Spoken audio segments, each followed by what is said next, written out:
Hello dear students, आज के इस वीडियो में हम भाज्य संख्याओं के अभाज्य गुणनखंड करेंगे और उन अभाज्य गुणनखंडों की सहायता से HCF और LCM ज्ञात करेंगे। ठीक है, वैसे हमने छोटी क्लासों में अभाज्य गुणनखंड काफी किए हैं, तो सबसे पहले अभाज्य संख्याओं के बारे में जाने। अभाज्य संख्याएं, तो अभाज्य संख्याएं क्या होती हैं? ऐसी संख्याएं जिनमें एक और स्वयं के अलावा किसी अन्य संख्या से भाग नहीं जाए। ठीक है ना, वो अभाज्य संख्याएं कहलाती हैं। तो सबसे छोटी अभाज्य संख्या कितनी होती है? 2। ठीक है, तो अभाज्य संख्याएं होती हैं 2, 3, 5, 7, उसके बाद में 11, फिर 13, फिर 17 और इसी प्रकार से आगे हैं। तो जब 2 या 2 से अधिक भाज्य संख्याएं दे रखी होंगी तो उनके अभाज्य गुणनखंड करेंगे इन संख्याओं की सहायता से। ठीक है, और फिर उसके बाद में उसमें महत्तम और लघुत्तम ज्ञात करेंगे। ठीक है, तो जैसे मैं एक संख्या लेता हूं आपके सामने, जैसे मैंने ली 60। ठीक है, इसके बाद गुणनखंड कर रहे हैं, 2 से भाग जा रहा है 30, फिर 2 से देंगे तो 15, फिर 3 से जाएगा 3 पंजे 15, और फिर 5 से देंगे तो 5 एकम 5। तो इसके साथ 60 के बाद गुणनखंड हुए 2 इंटू 2 इंटू 3 इंटू 5। ठीक है ना, लेकिन कभी ऐसा भी हो सकता है कि हमने 60 के बाद गुणनखंड किए और आपने सबसे पहले तो भाग लगा दिया 2 से। ठीक है, कितनी बार जा रहा है? 30 बार। फिर आपने इसमें 3 से लगा दिया, हालांकि इसमें 2 से भाग जा रहा है लेकिन आपने 3 से लगा दिया इसमें, तो 3 से लगा दिया तो कितनी बार जाएगा? 10 बार। उसके बाद फिर आपने 2 से लगा दिया, 2 पंजे 10, और फिर किससे लगाया आपने? 5 से, 5 एकम 5। तो इस यहाँ पर इस स्थिति में 60 के टुकड़े क्या हुए? 2 इंटू 3 इंटू 2 इंटू 5। ठीक है, अब ये यहाँ पर दोनों स्थितियों का अवलोकन करते हैं। तो 60 के बाद गुणनखंड ये भी चीज है, ठीक है, और 60 के बाद गुणनखंड ये भी ठीक है, लेकिन ये थोड़े क्रम, यहाँ पर तो आरोही क्रम में आ रही है ये चीज, और यहाँ पे आरोही से होकर के फिर बड़ी संख्या आई, फिर वापस से छोटी संख्या आई, फिर बड़ी संख्या आई। तो जो वास्तव में ये गुणनखंड भी ठीक है, ये भी ठीक है, तो गुणनखंड इसका आरोही क्रम में ले आए हमने, ये आरोही क्रम में लेते हुए लिया है, लेकिन यहाँ पर ऐसा नहीं आ रहा है। हालांकि जब इसको घातांक रूप में लिखेंगे तो 2 की घात कितनी हो जाएगी? 2 इंटू 3 इंटू 5। यहाँ पर भी वही आंसर आएगा, यहाँ पर भी 2 की घात कितनी है? 1 और 1 कितनी है? 2, 2 की घात 2 इंटू 3 इंटू 5। तो बस केवल आरोही क्रम का थोड़ा सा ध्यान रखें, हालांकि यदि आप ऐसा कर रहे हैं तो ये भी ठीक है। तो जो हमारे गुणनखंड यानी जो अंकगणित की आधारभूत प्रमेय है वो भी यही कहती है कि किसी भी भाज्य संख्या के गुणनखंड अभाज्य गुणनखंड के रूप में किए जा सकते हैं, और ये जो गुणनखंडन है ये आने वाले क्रम के बिना अद्वितीय होता है। आने वाले क्रम का मतलब क्या है कि क्रम की परवाह नहीं करनी है हमको। ठीक है ना, यदि आपने इस प्रकार से किया है तो भी आपका सवाल ठीक है, यही अंकगणित की आधारभूत प्रमेय, लेकिन कोशिश करें कि इसको आरोही क्रम में लेते हुए करें। ठीक है ना, तो अंकगणित की आधारभूत प्रमेय यही है, अंकगणित की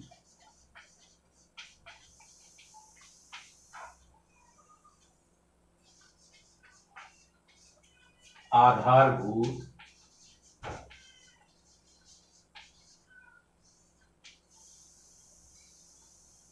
प्रमेय।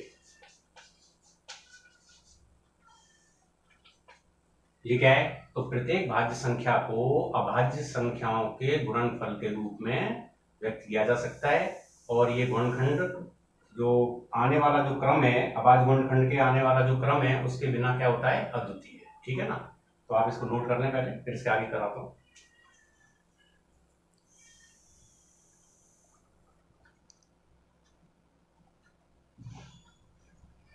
तो अंकगणित के आधारभूत प्रमेय कि प्रत्येक भाज्य संख्या को अभाज्य संख्याओं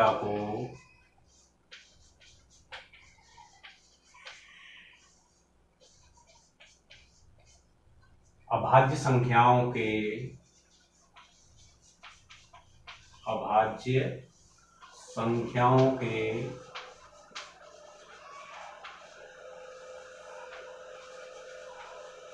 गुणनफल के रूप में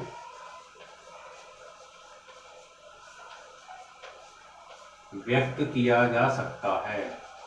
व्यक्त किया जा सकता है।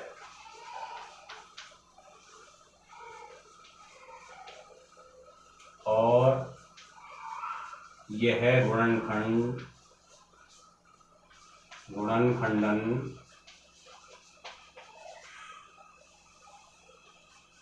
यानी जो हमने इसके गुणनखंड किए हैं वो क्या है, अभाज्य गुणनखंडों के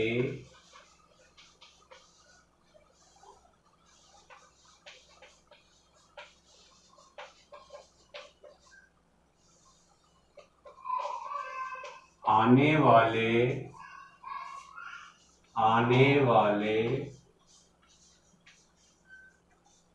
क्रम के बिना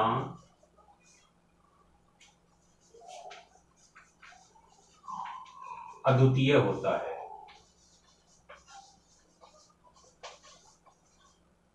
अद्वितीय होता है।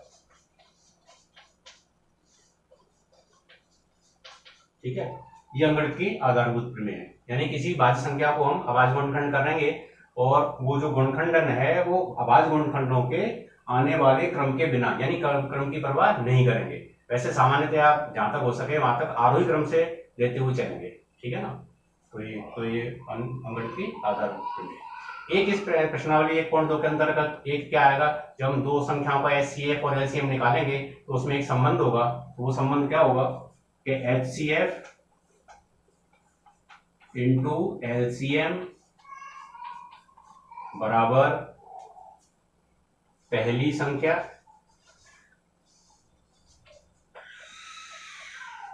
इंटू दूसरी संख्या।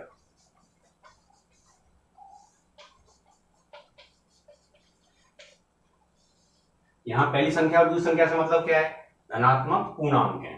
ठीक है ना, धनात्मक पूर्णांक यानी पहला धनात्मक पूर्णांक और दूसरे धनात्मक पूर्णांक, दोनों पूर्णांकों का गुणनफल दोनों पूर्णांकों के HCF और LCM के गुणनफल के बराबर होता है। ठीक है ना, तो ये दो पॉइंट हैं, इस पर आधारित एक पॉइंट क्वेश्चन वाला है, तो आप इसको नोट कर लें, फिर उसके बाद में हम इसके सवाल करते हैं। ठीक है, तो आप इसको पहले नोट कर लें।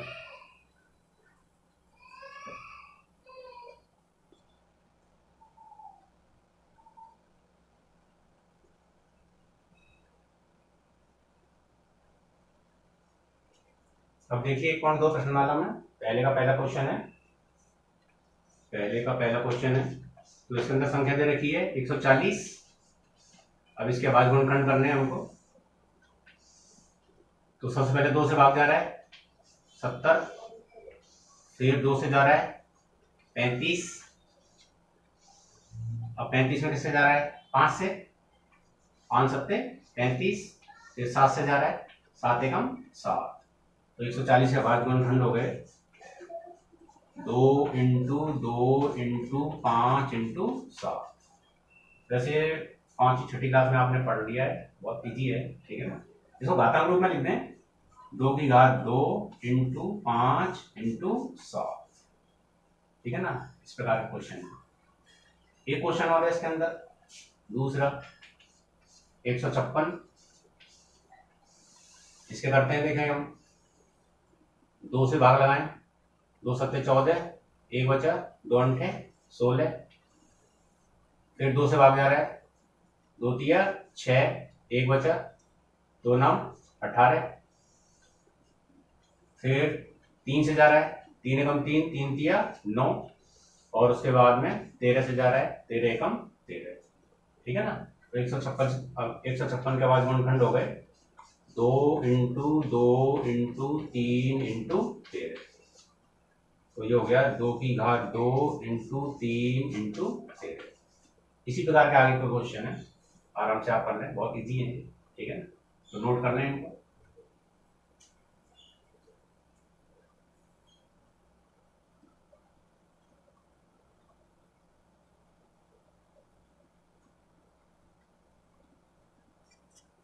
अब देखिए दूसरा क्वेश्चन, देखिए आपकी बुक का क्वेश्चन नंबर 2, तो इसमें दो संख्याएं दे रखी हैं 26 और 93।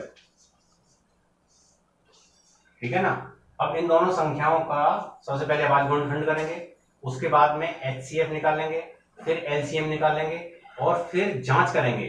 तो अभी मैंने आपको फॉर्मूला लिखाया था HCF गुणा LCM बराबर दो व्यंजकों का गुणनफल या दो संख्याओं का गुणनफल, ठीक है ना। तो सबसे पहले हम इसमें क्या करेंगे, इनके भाज्य गुणनखंड करते हैं। तो 26 से करते हैं, तो कितने से भाग जा रहा है, 2 से 13, फिर 13 में ये तो अभाज्य संख्या है 1, तो 26 के भाज्य गुणनखंड हो गए 2 इंटू 13, ठीक है ना। इसी प्रकार से 93 करते हैं, तो इसमें 7 का भाग जाता है, 13 बार जा रहा है, फिर 13 से जाएगा, 13 एकम 13, तो 91 के हो गए 7 इंटू 13। तो सबसे पहले जो संख्याएं दी हुई हैं उनके अभाज्य गुणनखंड करने हैं, ठीक है ना। अब उसके बाद में क्या करें, तो संख्या होगी हमारी 26 और दूसरी होगी हमारी 91। तो 26 को लिखेंगे 2 इंटू 13, 91 को लिखेंगे 7 इंटू 13, ठीक है ना। अब इसका सबसे पहले क्या निकालना है, HCF। तो HCF में तो बहुत इजी है, कॉमन निकालना है, हाईएस्ट कॉमन फैक्टर, कॉमन है ये, यानी बड़े से बड़ा कॉमन लेना है, ठीक है ना। कॉमन शब्द आप लोग याद रखेंगे। तो देखिए इसमें क्या कॉमन आ रहा है, 13 कॉमन आ रहा है, तो HCF कितना हो जाएगा इसका, 13, ठीक है ना। अब LCM लेंगे हम, तो LCM में जितने भी अभाज्य गुणनखंड हैं सबसे पहले तो उनको आप लिख लें, ठीक है ना। 2 है, पूरे सवाल के अंदर जितने भी अभाज्य गुणनखंड हुए हैं, फिर 7 है और फिर उसके बाद में 13 है। लीएस्ट कॉमन मल्टीपल, इसका मतलब क्या है, मल्टीपल का मतलब क्या है, समापवर्तक, ठीक है ना। तो वो क्या चीज है इसके अंदर, तो इनकी सबसे कॉमन घातांक को लेते हुए चलेंगे, तो 2 की पावर यहाँ पे कितनी है 1, 7 की पावर भी कितनी है 1, और इसकी पावर भी कितनी है इसमें 1।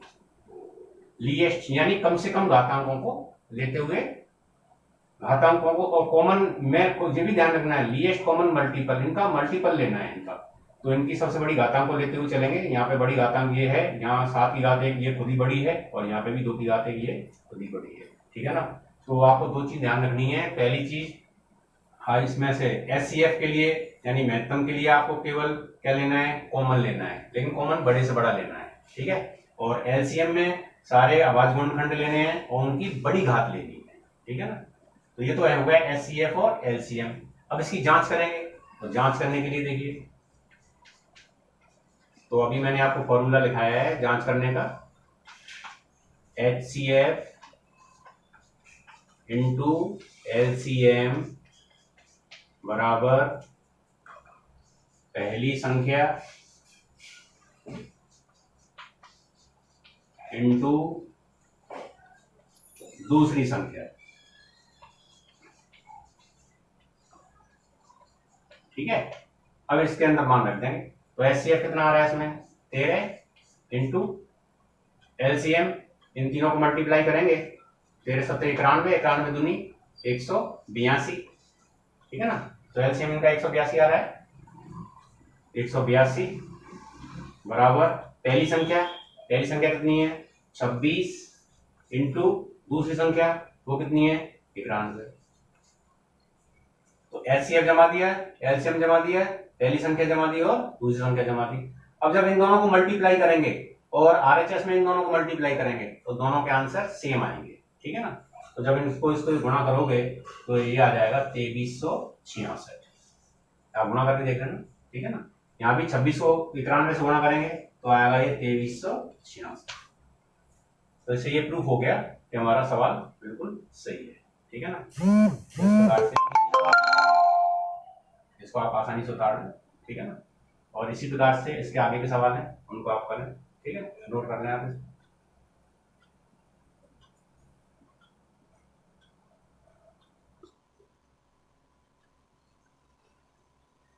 दूसरा क्वेश्चन देखिए 510 और 92। इन दोनों संख्याओं का पहले अभाज्य गुणनखंड करेंगे और उसके बाद में HCF और LCM निकालेंगे, फिर उसके बाद में जांच करेंगे, ठीक है। तो सबसे पहले ले रहा हूं 510,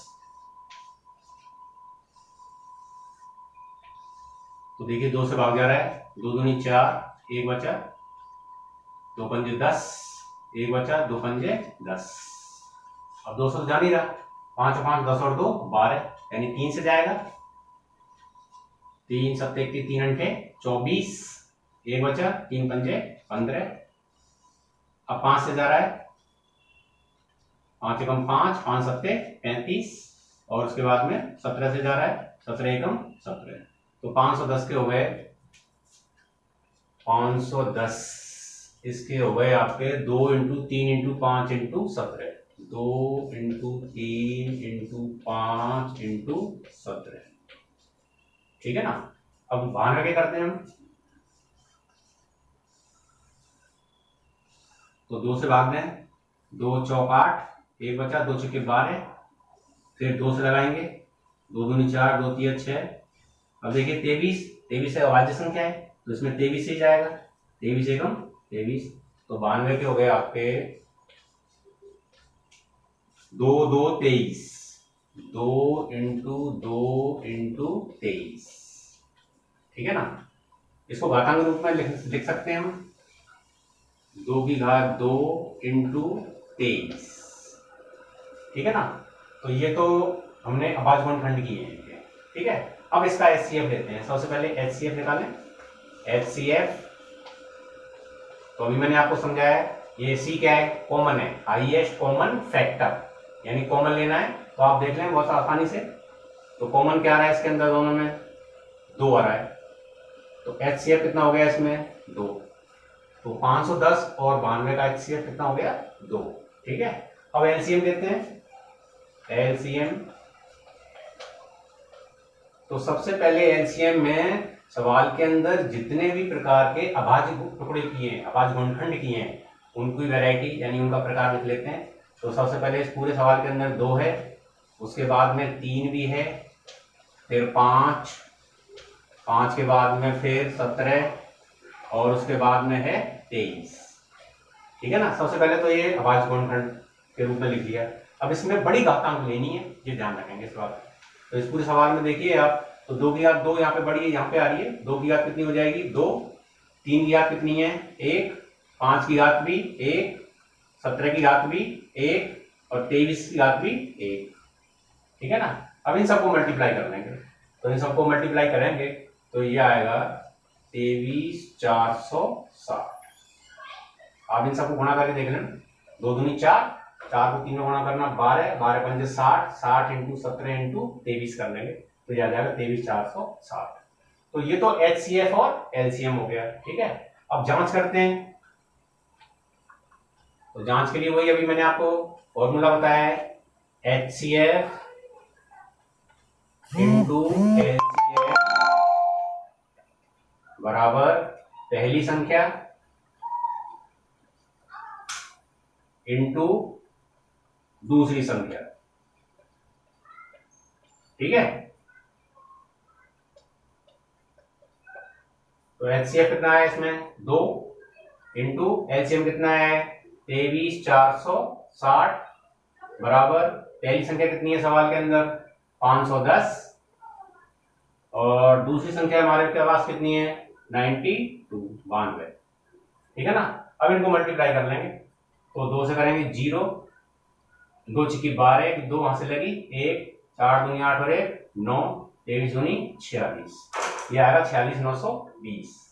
और 510 को 92 से गुणा करके आप देख लेंगे तो यही आएगा इसमें भी 46,920, ठीक है ना। तो LHS बराबर क्या आ गया इसमें RHS। तो इस प्रकार के क्वेश्चन है। सबसे पहले क्या करना है, जो संख्याएं दे रखी हैं उनका सबसे पहले अभाज्य गुणनखंड करना है, अभाज्य गुणनखंड करना है, ये विशेष ध्यान रखना, ठीक है ना। भाज्य संख्या से भाग्य मत लगा, भाग मत लगा देना, अभाज्य गुणनखंड करने हैं। तो 2 से किया, 3 से, फिर 5 से, फिर 17 से, उसके बाद में 92 दे रखा है, 92 के बाद गुणनखंड करें हमने 2 से, फिर 2 से, फिर 23 से, ठीक है ना। सबसे पहले इस प्रकार से लिख लेंगे, उसके बाद में घातांक के रूप में भी थोड़ा सा लिख लेना, थोड़ा आसान रहता है, LCM लेने में थोड़ा आसानी रहती है, ठीक है ना। तो HCF के लिए कॉमन निकालना है, तो ये 2 कॉमन आ रहा है ना। LCM के लिए सबसे पहले तो जितने प्रकार के अभाज्य टुकड़े किए हैं या जितने प्रकार के भी गुणनखंड किए हैं पहले तो उनका प्रकार लिख लेंगे, उसके बाद में सवाल के अंदर देख लेंगे बड़ी घातांक लिखनी है, ये थोड़ा सा ध्यान रखना, ठीक है ना। तो बड़ी घातांक यहाँ पे पूरे सवाल में देखिए, यहाँ पे तो 2 की घात 1 आ रही थी, लेकिन इसमें नीचे 2 की घात कितनी आ रही थी 2 आ रही थी, तो 2 की घात 2 लेंगे, बाकी सभी की घात कितनी आ रही है, 1 आ रही है। ठीक है, इसको मल्टीप्लाई कर लिया सारी संख्याओं, ये संख्या आ गई। उसके बाद में जांच करेंगे तो HCF इंटू LCM बराबर पहली संख्या इंटू दूसरी संख्या। ठीक है ना, तो HCF ले लिया, LCM ले लिया। यहाँ पे पहली संख्या 510 है और दूसरी संख्या कितनी है, 92। इन दोनों को मल्टीप्लाई करेंगे और इन दोनों को मल्टीप्लाई करेंगे तो दोनों साइड की संख्याएं समान आएंगी। ठीक है ना, इस प्रकार के क्वेश्चन है और इसके आगे भी क्वेश्चन दे रखे हैं, उनको आप करेंगे। ठीक है, नोट कर लें आप इसे।